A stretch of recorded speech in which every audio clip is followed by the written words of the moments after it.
Oh, well, it's allergy season. And we need to get over these things. Okay. So this is part 3. Maybe it'll wind up being part 2. As I wasn't very happy with the drivel I was puking out last night or yesterday in the video. Okay. Consciousness. A large realm explored with little conclusivity. Not much that is conclusive about consciousness. Lots of models, lots of ideas.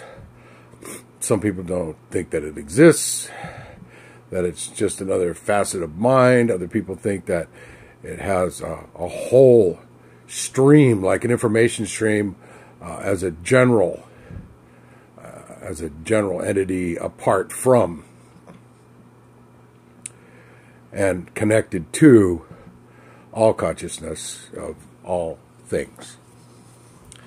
Anyway, I'm not going to really dig into that very much because we know so little about it that it's a little difficult to use any facts or knowns to construct alternate realities or reality tunnels with.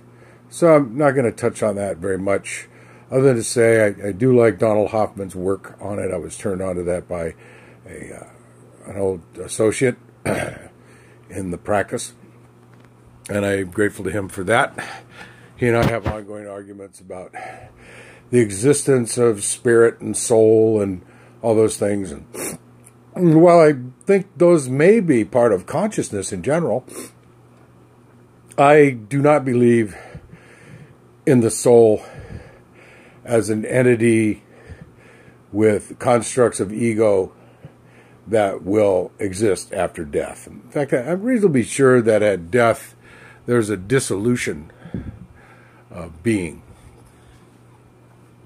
And there really is no being. The whole human lifespan is really works as an activity, as action, as a life form going through the process of living and dying.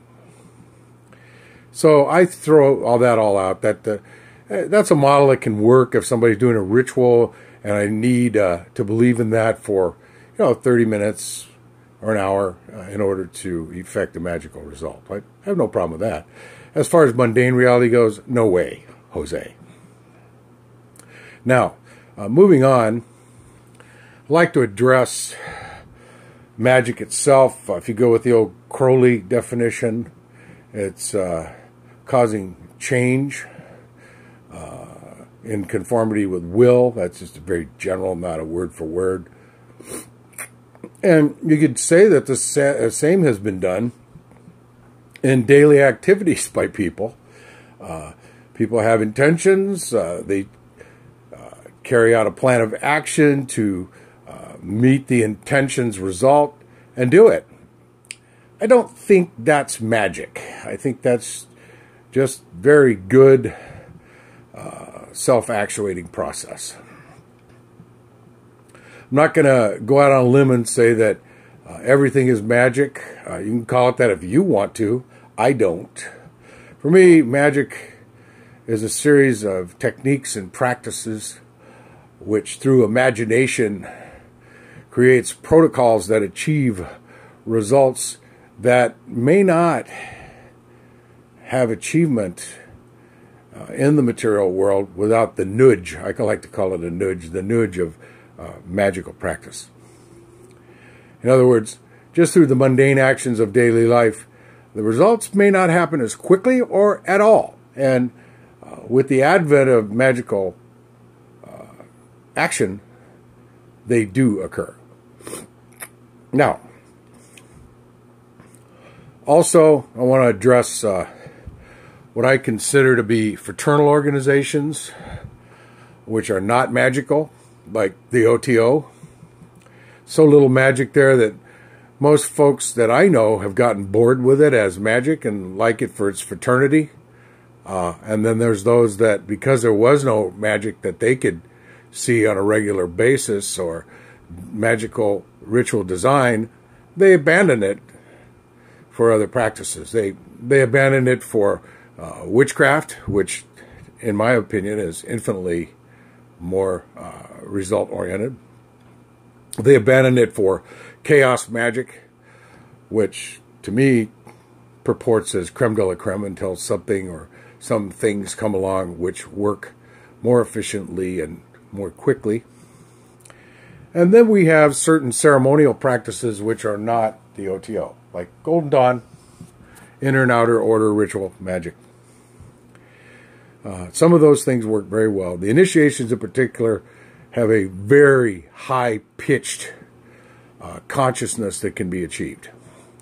Those are quite excellent. However, they are not an end in themselves, like a meta-paradigm of chaos magic, or a meta-paradigm of eclectic sorcery, or a meta-paradigm of various witchcraft techniques, and Norse sorcery, and voodoo, and Santeria, and various forms as such.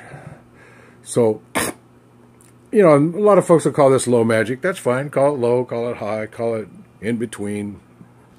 Call it black, call it white, call it gray. Call it whatever you want. You can label it however you want. All I know is I will do what I believe will achieve the results that I want. And I've been doing this a little while, about 25 years. Well, actually longer than that. More like about 28 years. I've been engaged in these practices. And during that time, I had a sojourn in the OTO, which was fun, albeit not magically productive in my view and experience. I also have had a long tenure since '95 in the Golden Dawn, and have been a long-term member of the Inner Order, the Order of the Rosy Cross. Initiated over 100 people. Really like that buzz that you get from doing initiations and some of the rituals. And I think the system, Golden Dawn system of magic, is very cool. It's also very disordered in a sense and chaotic, so fits in with my multi-layered meta-paradigmal view on things. And of course, chaos magic, which is gigantic in its scope and freewheeling, albeit there may be some church ladies, but we don't worry about them. So this is the third installment. I will do a fourth installment this weekend.